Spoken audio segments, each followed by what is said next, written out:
And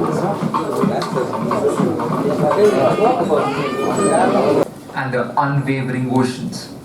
It's in each of it, but it's still in none.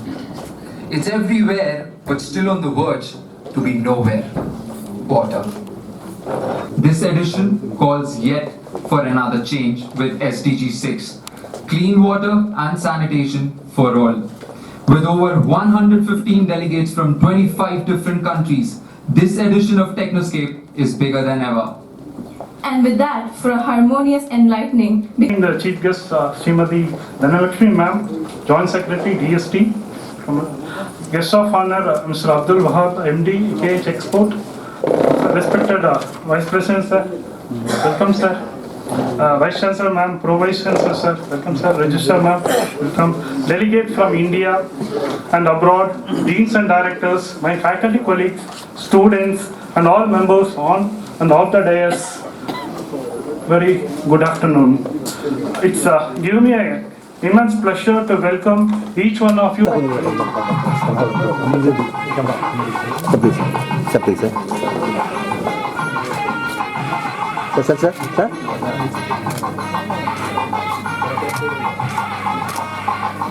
To Japan and Gdansk University of Technology, Poland. We take pride in hosting this 5th edition of Technoscape 23, where we aim to foster interdisciplinary discussions and collaborations. Our mission is to drive excellence in chemical engineering education and research with social responsibilities.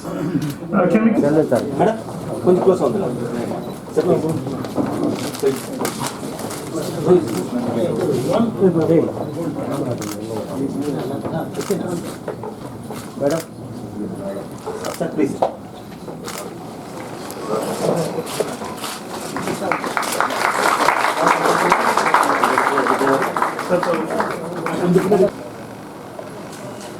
But there are some states which are above it, and a number of states are below that also.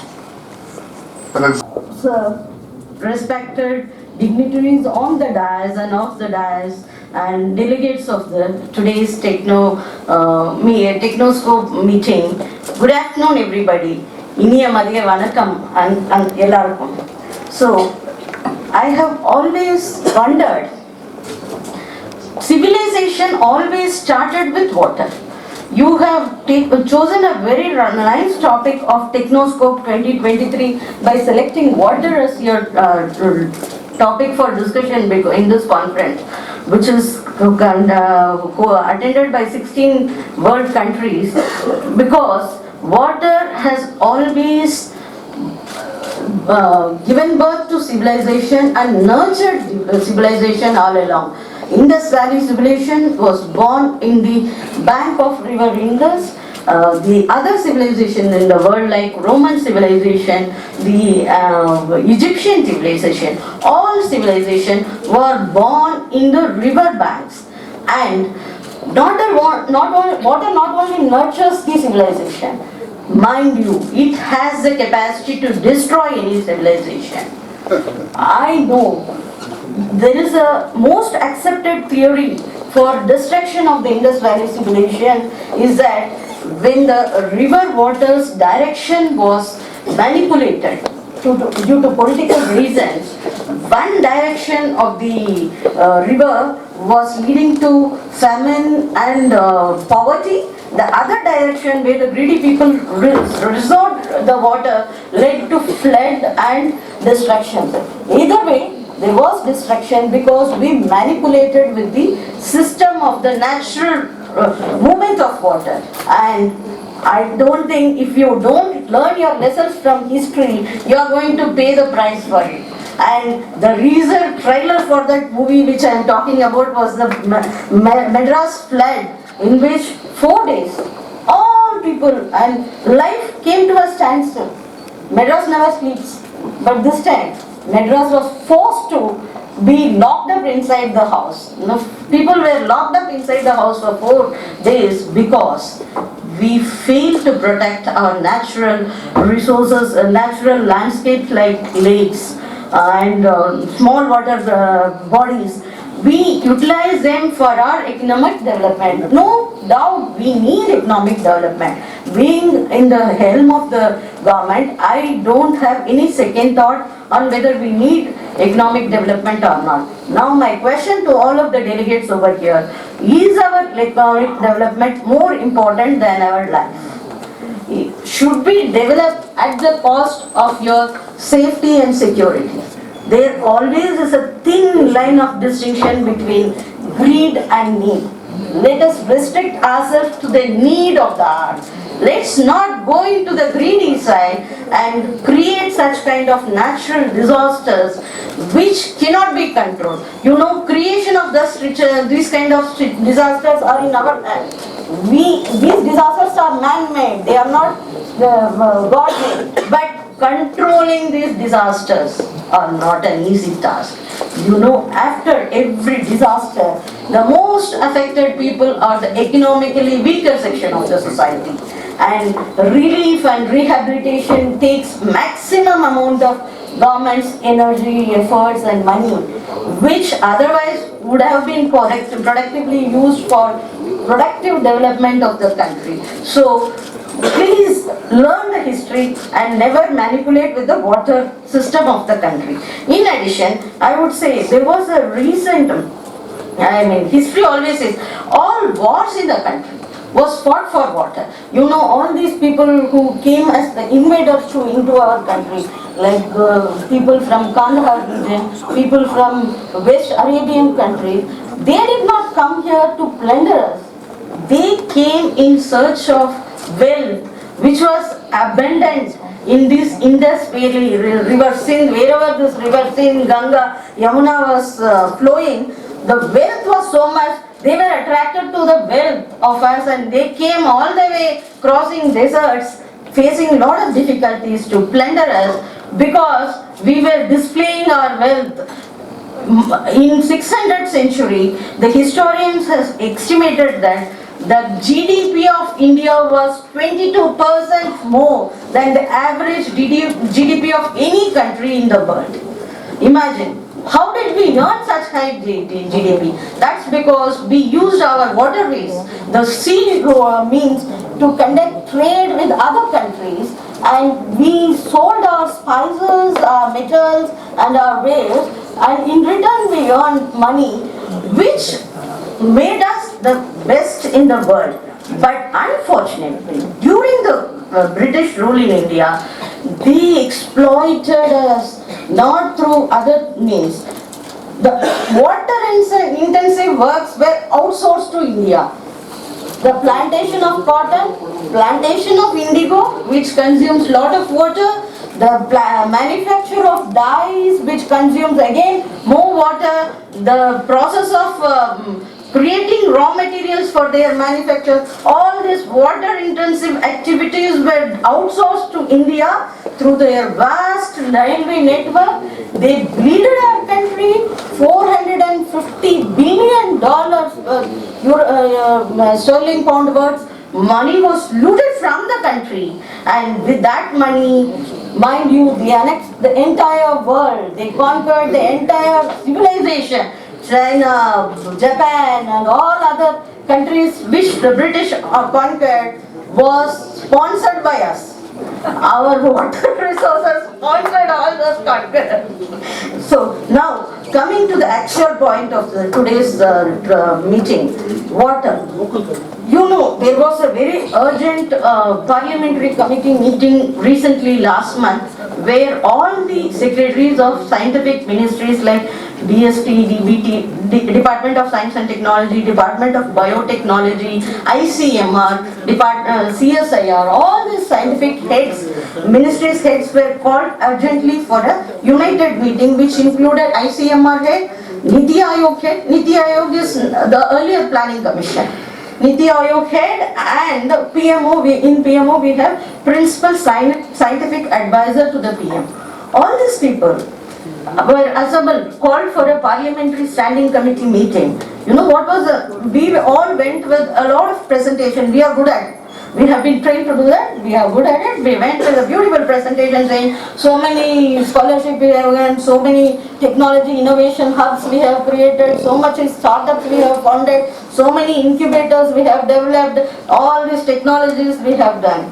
But none of our presentation, none of their invention, in spite of, we had among us the brain behind the vaccine development, DBT, the Department of Biotechnology Sciences, who developed the vaccine. Let me tell you before I go further, that the vaccine which you are all using and the Aadhar, Poonawalla and all those biotech, Shanta biotech are all only the front face. They are the poster boys of the vaccine story. The actual vaccine was created, vaccine was created and the DNA strands of the virus was separated and the chemical formula for the vaccine was created in the labs of biotechnology, RCB at Faridabad in Delhi, which is completely a central government organization. Because we as government officials, we are not supposed to go to the press and say, look, we have created all this. And it was a necessity for the vaccine developing industrialists to go and advertise their product so that they sell their product to create money out of that process. The brain behind the vaccine is inside the room. And commercial exploitation of vaccine is all over the TV, all over the social media, and I don't mind they taking credit, but I would like to say Dr. Rakesh Gokhale was the brain behind identifying the vaccine for corona. And today, Vasudeva Kudumbakam, vaccine diplomacy, all this is because we gave the technology, we gave our vaccine free of cost to all the poor countries in the world without consuming all the products which we manufacture in India. We have been a good big brother. And at the time of independence, India was having only 50 billion resources. But now, earlier we were called as developing country. When I was preparing for civil service, people used to say, India is a third world country. That means we are still developing country. Today, when I go to any international conference, they say India is one among the top 3 developing nations. India is the topmost economy in the world. And I am proud to live this life when we have come from developing country to competing to be one of the top 3 countries in the world.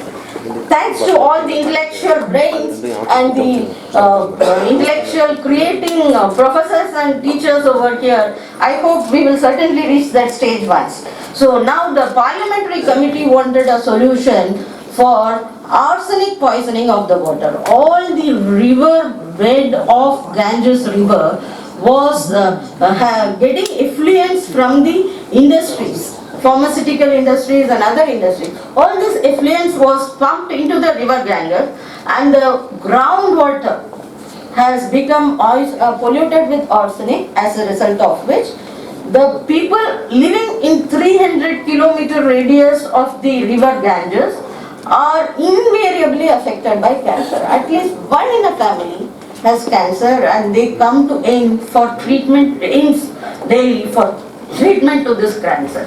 Now the question before all the technologists from all over the world is, do we have a solution where this arsenic can be separated from the groundwater? Like every tubewell, I have visited that place personally, every tubewell has a big red cross over it. People are said, don't drink water.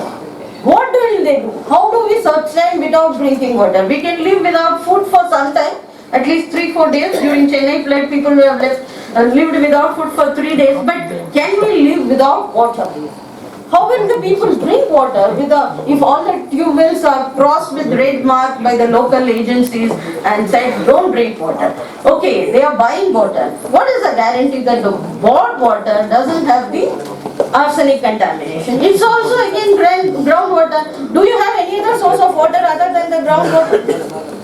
And invariably they are susceptible to cancers and they suffer a lot. So my challenge is, today we have a Technoscope Challenge 2023.